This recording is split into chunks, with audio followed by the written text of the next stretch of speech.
अस्सलाम वालेकुम जी। उम्मीद है कि सब दोस्त खैरियत से होंगे। 1885 में दुनिया का पहला मोटरसाइकिल इंजन तख्लीक किया गया जो कि जर्मन में तख्लीक हुआ। ये उस ज़माने की बात है कि जिसमें मोटरसाइकिल में इस तरह का शायद हैंडल भी नहीं हुआ करता था और इस तरह के रिम भी नहीं थे। बहुत सी तब्दीलियाँ वक्त के साथ साथ आती गईं और उसके बाद फिर आज का मोटरसाइकिल जो कि गरीबों की सवारी समझी जाती है, ये एक आम आदमी की सवारी समझी जाती है।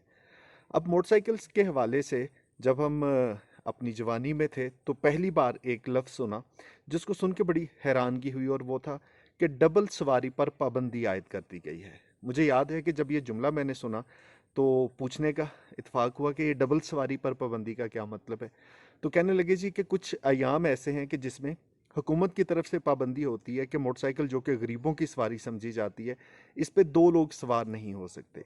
अब उसकी वजूहात बयान की जाती हैं जी कि लॉ एंड ऑर्डर की वजह से हुकूमत ने 10 दिन के लिए, 15 दिन के लिए, 20 दिन के लिए पाबंदी लगा दी।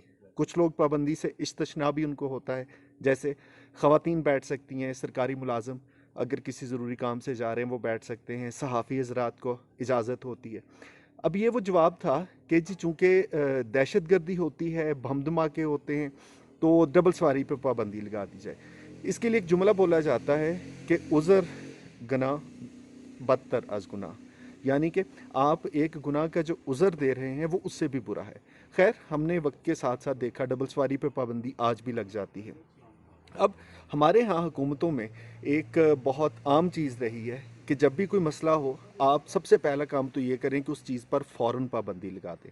अभी चंद दिन पहले जो चेयर लिफ्ट का वाक़या था बटग्राम वाला, अब उस वाक़ये के अगले ही दिन पता चला कि जितनी भी ये चेयर लिफ्ट्स हैं, डॉलीज़ हैं जो कि दरिया पर इस्तेमाल की जाती हैं एक से दूसरी तरफ जाने के लिए, उन पर हुकूमत ने पाबंदी लगा दी।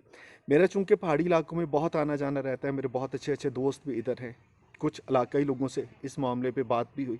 सबका ये कहना था कि शायद पाबंदी लगाने वालों को इस बात का एहसास नहीं है कि इसकी हमारी ज़िंदगी में क्या अहमियत है। दरियाओं में जब पानी बहुत ज़्यादा आ जाता है तो आप दरिया पार करने के लिए इस तरह की डॉलीज़ के बगैर जा ही नहीं सकते।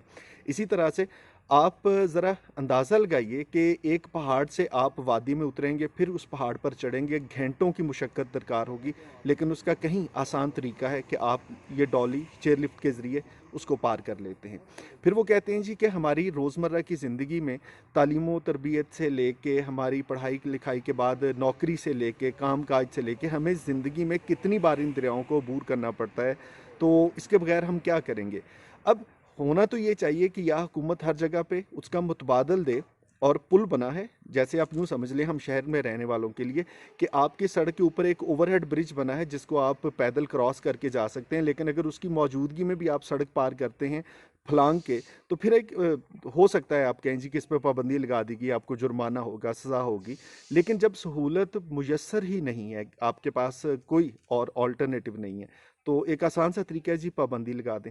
अब उन लाखों लोगों का कोई नहीं सोचता जो कि उन इलाकों में रहते हैं, जिनके मरीज़ हैं, उन मरीज़ को एक पहाड़ से दूसरे पहाड़ तक लाने के लिए किस तरह की मुशक्क़त का सामना करना पड़ेगा। सो बायु जिसको कहते हैं ना कि बायु जुम्बिश कलम, आपने एक फ़ैसला कर दिया और आपने एक ऑर्डर दे दिया जी कि इन सबको बंद कर दिया जाए, बजाय इसके कि आप उनको रिसोर्सेज फराहम करें, तरबियत दें, वहाँ पे सहूलियात फराहम करें। आसान सा तरीका है जी कि जिस तरह मोटरसाइकिल पे किसी ने आके कोई वारदात कर दी तो इसको कंट्रोल करने का हल है कि मोटरसाइकिल पर पाबंदी लगा दें। किसी ने खूबसूरत बात की थी, उन्होंने कहा जी कि हमारे जो हुकाम हैं वो कहते हैं कि डबल सवारी पर पाबंदी लगाएं तो जराइम आधे कम होते हैं, तो भाई जो अकेला बंदा बैठता है उस पर भी पाबंदी लगा दें ताकि जराइम 100% कम हो जाएं। सो कुछ यही सूरत हाल है मेरे मुल्क की कि आप बजाय इसके किसी चीज़ को बेहतर करने के, आप फ़ौरन उस पर पाबंदी लगाएं ताकि मसला ही ख़त्म हो।